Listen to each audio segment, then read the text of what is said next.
तो आज हम लोग पढ़ते हैं ऊष्मीय प्रसार। ऊष्मीय प्रसार इसे हम लोग थर्मल एक्सपेंशन कहते हैं। Thermal expansion. ऊष्मीय प्रसार क्या है इसे पहले हम लोग जान लेते हैं। किसी वस्तु को गर्म करने पर उसकी लंबाई, क्षेत्रफल एवं आयतन में वृद्धि होती है। उसकी लंबाई, क्षेत्रफल एवं आयतन में वृद्धि होती है।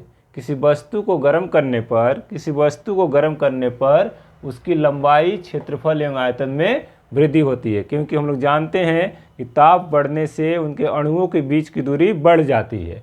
ताप बढ़ने से उसके अणुओं के बीच की दूरी बढ़ जाती है।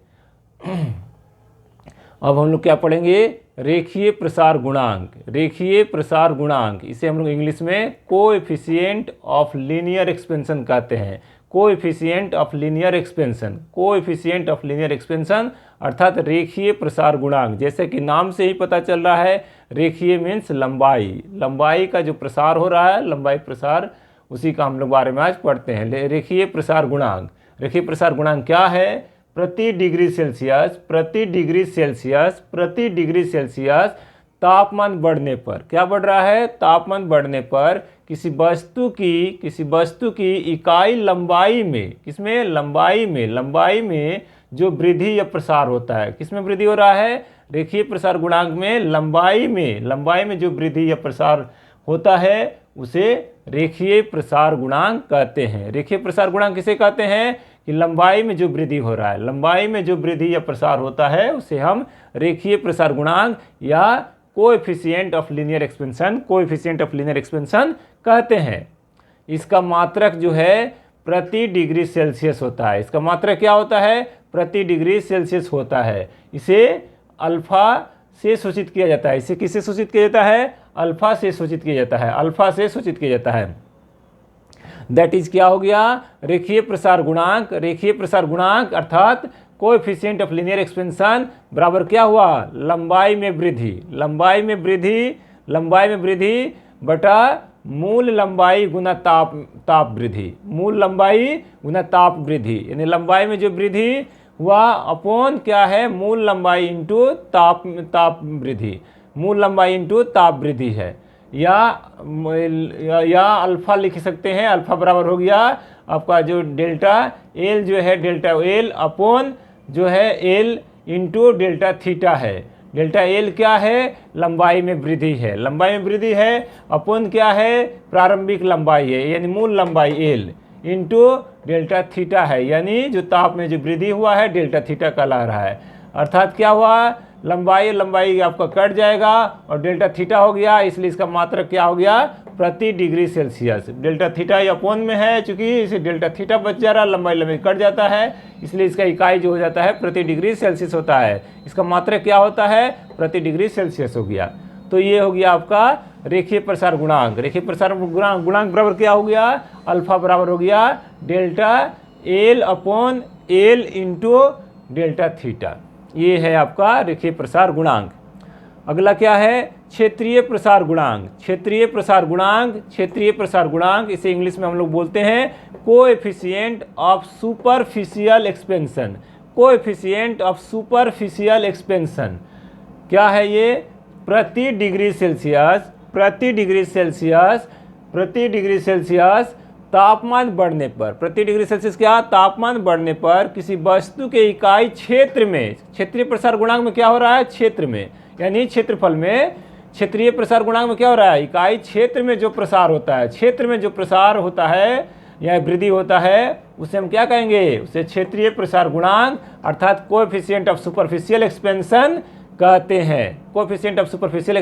कहते हैं। दैट इज क्या हो गया? क्षेत्रीय प्रसार गुणांक बराबर हो गया कि क्षेत्रफल में वृद्धि क्या हो रहा है? क्षेत्रफल यानी एरिया में उसका जो वृद्धि हो रहा है बटा मूल क्षेत्रफल जो है, यानी प्रारंभिक क्षेत्रफल गुना ताप वृद्धि।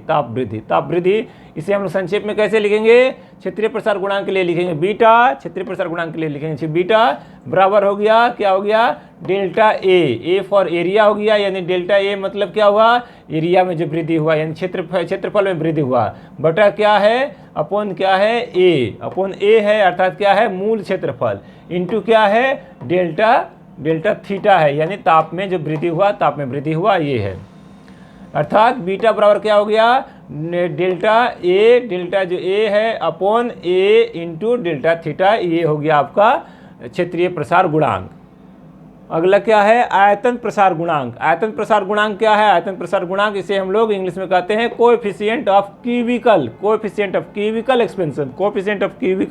एक्सपेंशन इसे कहते हैं।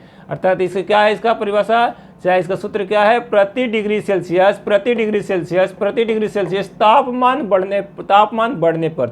बढ़ने पर किसी वस्तु की इकाई आयतन प्रसार गुणांक में आयतन में वृद्धि हो रहा है, आयतन में जो प्रसार या वृद्धि हो रहा है, चूंकि नाम इसका क्या है आयतन प्रसार गुणांक, इसलिए इसका इकाई आयतन में प्रसार ये होता है, आयतन में प्रसार होता है, वृद्धि होता है, उससे हम आयतन प्रसार गुणांक या कोएफिशिएंट ऑफ क्यूबिकल एक्सपेंशन कहते हैं। इसे गामा से दर्शाया जाता है। किससे दर्शाया जाता है, इसे गामा से दर्शाया जाता है।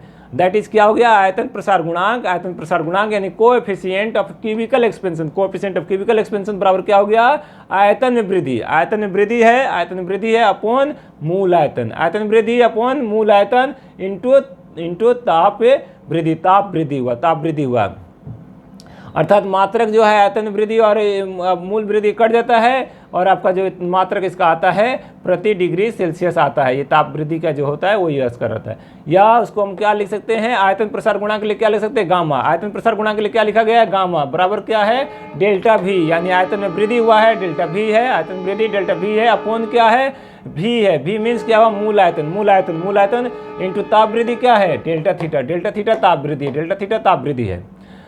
ठीक है, रेखीय क्षेत्रीय एवं आयतन प्रसार गुणांक में संबंध, अब रिलेशन को हम लोग देखना पड़ेगा। हम लोग रिलेशन क्या है, रेखीय यानी आपका लीनियर एक्सपेंशन, और आपका ये हो गया सुपरफिशियल एक्सपेंशन, और इसका जो है क्यूबिकल एक्सपेंशन। रेखीय क्षेत्रीय एवं आयतन प्रसार गुणांक में संबंध, रिलेशन क्या हो रहा है, रिलेशन हो रहा है आपका अल्फा बराबर हो गया बीटा अपॉन 2, अल्फा बराबर हो गया बीटा अपॉन 2 बराबर हो गया गामा अपॉन 3, अल्फा बराबर हो गया बीटा अपॉन 2 बराबर गामा अपॉन 3। या इसको लिख सकते हैं कि बीटा बराबर हो गया 2 अल्फा, और